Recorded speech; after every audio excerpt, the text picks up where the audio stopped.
Hello and I welcome you to Vigyan recharge. क्या Nikola Tesla अपने जीवन के आखिरी 15 साल बिना किसी काम के गरीबी और बदहाली में बिता रहे थे? कबूतरों और निकोला टेस्ला के बीच में क्या रिश्ता था? एक अकेले आदमी के पीछे अमेरिकी सरकार का secret service department, military, navy, यहाँ तक कि नाजी जर्मनी के जासूस भी क्यों पड़े थे? निकोला टेस्ला से जुड़ी हुई हर चीज को उनके परिवार से जुड़े लोगों को देने से पहले अमेरिकी सरकार ने 9 साल तक अपने कब्जे में क्यों रखा था? ये वो सवाल हैं शायद जिनका जवाब आपको इस वीडियो में मिल जाएगा। अपने तीनों रिसर्चर्स ने डिसाइड करा कि अब वो होटल न्यूयॉर्कर में जाकर एक बार और छानबीन करेंगे, क्योंकि यही वो जगह थी जहां पर निकोला टेस्ला के 80 बक्से साइंटिफिक इन्वेंशंस और हजारों पेजेस की ड्राइंग से भरे पड़े थे। पर जिस रात को निकोला टेस्ला की मृत्यु हुई, कोई उनके कमरे में जरूर आया था, जिसने उनकी सेफ को खोलकर ना जाने कितनी काम की फाइल्स वहां से हटा दी होंगी। आज हम ये भी जानते हैं कि यूएस सीक्रेट सर्विस के एजेंट्स भी निकोला टेस्ला के रूम में गए थे। एक और कमाल की बात सुनो, अपनी मृत्यु के समय निकोला टेस्ला अमेरिकी नागरिक थे, लेकिन अमेरिकी सरकार ने इमिग्रेंट स्टेटस से जुड़े कानूनों का इस्तेमाल करके टेस्ला की प्रॉपर्टी को सीज कर लिया। क्या दोगलापन है! टेस्ला की प्रॉपर्टी को कब्जाने के लिए अपने ही नागरिक को इमिग्रेंट कह दिया और 9 साल तक उस प्रॉपर्टी पे कब्जा जमाए रखा, जिसके बाद वो सर्बिया में उनके परिवार को दे दी गई। और इस प्रॉपर्टी में निकोला टेस्ला की रिसर्च नहीं थी, वो आज भी अमेरिका के कब्जे में है। अब अपने तीनों रिसर्चर होटल हिस्टोरियन जो किनी के साथ एक मीटिंग रखते हैं, जहाँ पर वो होटल से जुड़े हुए सारे ब्लूप्रिंट्स को एक बार दोबारा स्टडी करते हैं और उन्हें जो पता लगता है वो वाकई में कमाल का था। निकोला टेस्ला ने जेपी मॉर्गन के फाइनेंस का इस्तेमाल करके वार्डन क्लिफ में एक टावर बनाया था, जो वायरलेस इलेक्ट्रिसिटी को आसपास के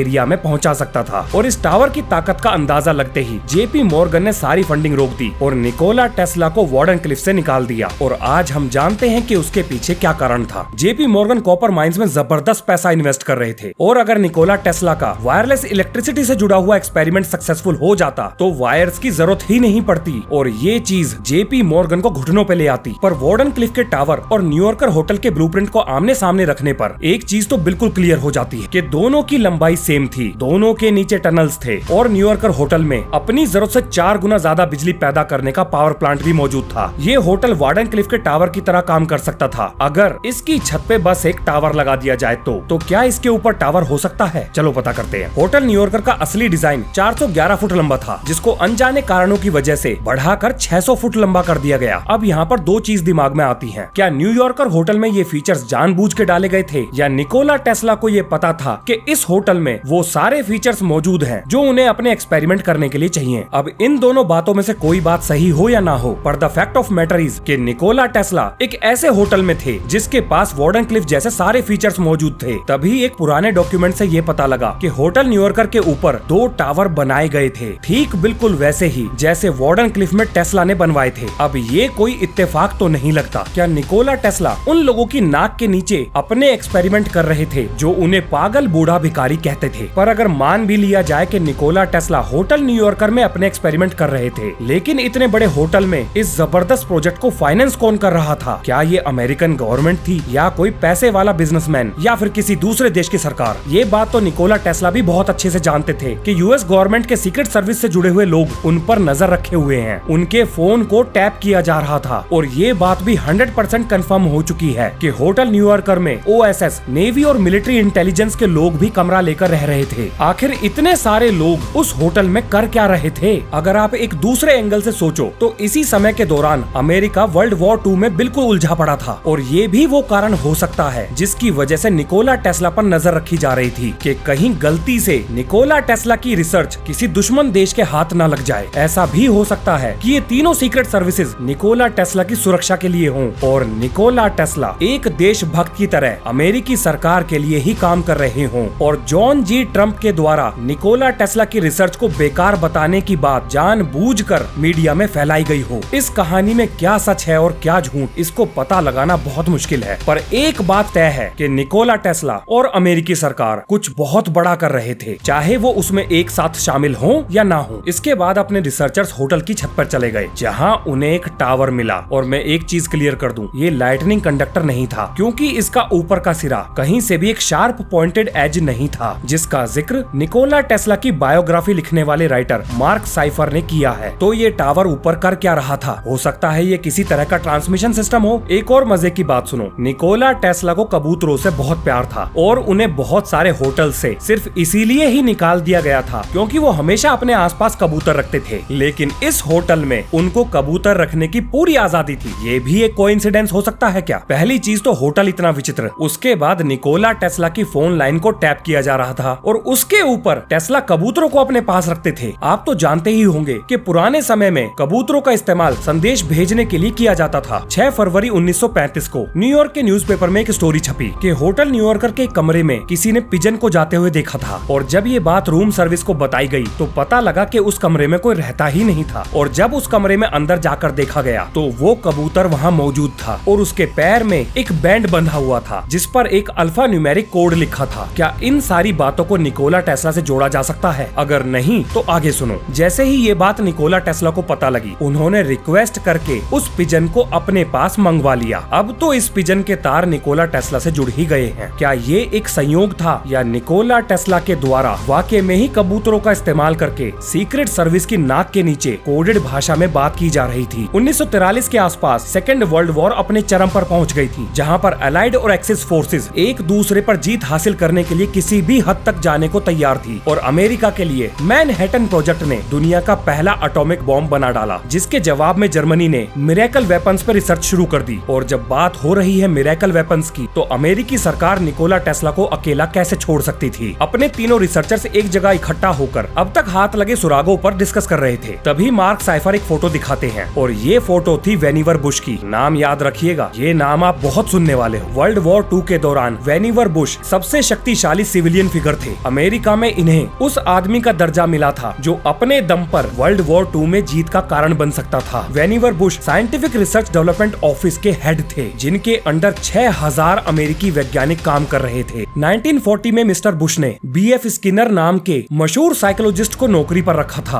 और उनको पिजन नाम के प्रोजेक्ट की जिम्मेदारी दी गई थी। ये उस समय मिलिट्री का टॉप सीक्रेट प्रोजेक्ट था और ये पिजन्स गाइडेड मिसाइल्स के लिए एज अ पायलट की तरह काम करते थे। क्या ऐसा हो सकता है कि निकोला टेस्ला भी इस प्रोग्राम से सीक्रेटली जुड़े हुए हों? एक और बात बताऊं, निकोला टेस्ला के मरने के बाद उनकी रिसर्च को मीडिया के सामने जॉन जी ट्रम्प ने बेकार बताया था। और क्या आप जानते हो कि उस समय जॉन जी ट्रम्प को वेनिवर बुश ही सुपरवाइज कर रहे थे? क्या ये सारी चीजें इत्तेफाक हो सकती हैं? निकोला टेस्ला कबूतरों से जुड़े थे, वेनिवर बुश भी कबूतरों से जुड़े थे। निकोला टेस्ला के मरने के बाद उनकी सारी रिसर्च को जॉन जी ट्रम्प के द्वारा बेकार बताया गया और जॉन जी ट्रम्प के ऊपर वेनिवर बुश ही थे। वेनिवर बुश कितने ताकतवर थे, आप इस बात का अंदाजा इस चीज से लगा सकते हो कि वो national academy of science, national advisory of communication and aeronautics, national defence research committee, assistant secretary of navy for research and development, assistant secretary of war for research and development और office of research and development की सबसे ऊंची post पर काबिज थे। और उस बंदे से अमेरिकी राष्ट्रपति सीधा फोन लाइन से संपर्क में रहते थे। वेनिवर बुश बहुत ताकतवर इंसान था। अब वेनिवर बुश का जिक्र हो और राइट पैटरसन एयर बेस का जिक्र ना हो, ऐसा कैसे हो सकता है? ओहायो में स्थित Wright Patterson air base US military और एयर फोर्स से जुड़ा सीक्रेट एक्सपेरिमेंट्स का अड्डा था। वर्ल्ड वॉर 2 खत्म होने के बाद ये एयर बेस अमेरिकी सरकार के द्वारा यूएफओ इन्वेस्टिगेशन के लिए इस्तेमाल किया जाने लगा और सीक्रेट प्रोजेक्ट ब्लू बुक की शुरुआत इसी एयर बेस से हुई थी। अब जरा सारे तार को जोड़ो। वेनिवर बुश एक ऐसा आदमी जिसके पास असीमित ताकत थी, वो टेस्ला की रिसर्च से जुड़ी हुई फाइल्स का इंचार्ज था और इसके साथ साथ वो पूरे अमेरिका में जो भी रिसर्च हो रही थी उसका भी हेड बना दिया गया। और एक और बात सुनो, निकोला टेस्ला के मरने के बाद जॉन जी ट्रम्प के द्वारा टेस्ला की सारी रिसर्च इसी राइट पैटरसन एयर बेस में जमा कराई गई थी। रिसेंट के टाइम्स में अमेरिकी सरकार के कुछ सीक्रेट डॉक्यूमेंट लीक हो गए, जिनमें से एक डॉक्यूमेंट का जिक्र मैं यहाँ करूंगा। 1947 में एक unidentified flying object new Mexico के रेगिस्तान में क्रैश हो गया, ऐसा अमेरिका के सीक्रेट डॉक्यूमेंट्स में लिखा हुआ है। उस समय ट्रूमैन अमेरिका के राष्ट्रपति थे। ट्रूमैन ने देश के टॉप साइंटिस्ट और मिलिट्री स्ट्रेटेजिस्ट के साथ एक सीक्रेट मीटिंग रखी और उन्हें नाम दिया मैजेस्टिक 12 का, जिनमें 3 नाम बहुत खास है। पहला secretary of defence James Forrestal, CIA director Roscoe Hillenkoetter और तीसरा नाम था वेनिवर बुश का। ये आदमी हर जगह मौजूद था। अब मैं बार बार इस आदमी का जिक्र क्यों कर रहा हूँ और ये आदमी निकोला टेस्ला से कैसे जुड़ा हुआ है? भाई साहब, निकोला टेस्ला के मरने के बाद उनसे जुड़ी हुई सारी रिसर्च जॉन जी ट्रम्प को इसी आदमी की देखरेख में दी गई थी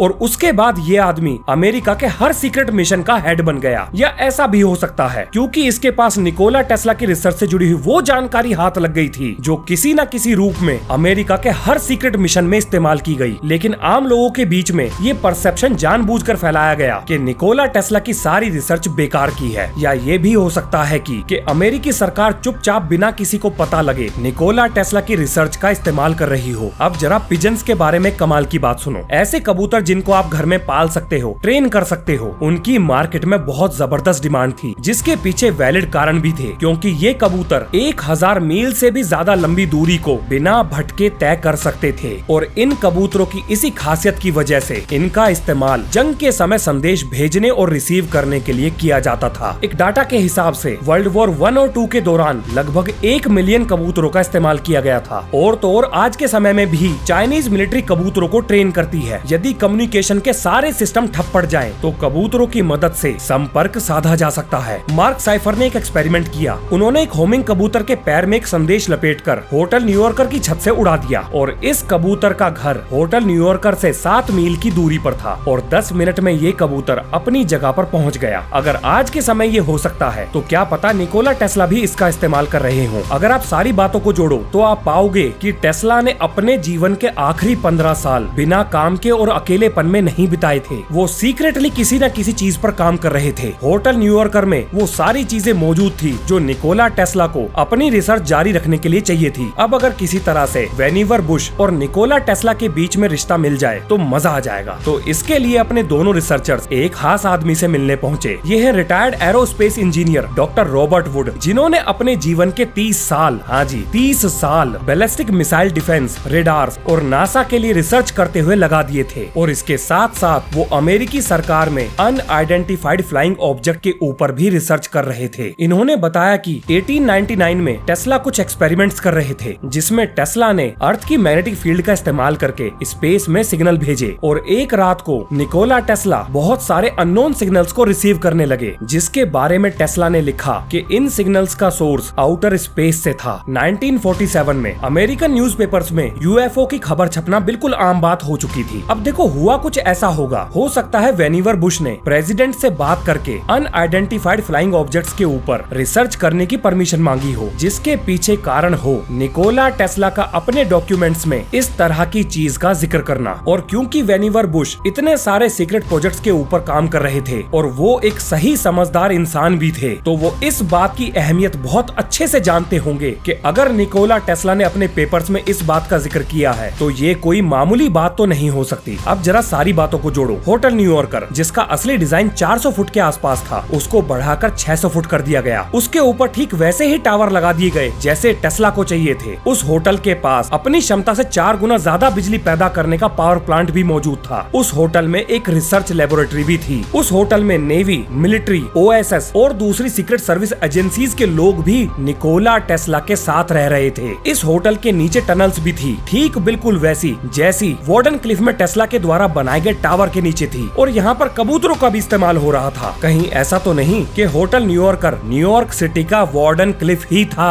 अब यहाँ पर मार्क साइफर के हाथ एलियन प्रॉपर्टी कस्टोडियन का एक डॉक्यूमेंट लग गया, जिसमें निकोला टेस्ला की एक सीक्रेट सेफ और 122 बक्सों का जिक्र किया गया। हाँ जी, निकोला टेस्ला के पास एक नहीं बल्कि 2 सेफ ही, और उनसे जुड़े हुए बक्से 80 नहीं थे बल्कि 122 थे। आने वाली वीडियो निकोला टेस्ला के ऊपर आखिरी वीडियो होगी। क्या पता उसमें कुछ नए राज खुल जाएं। तो मिलते हैं नेक्स्ट वीडियो में। जय हिंद, जय भारत।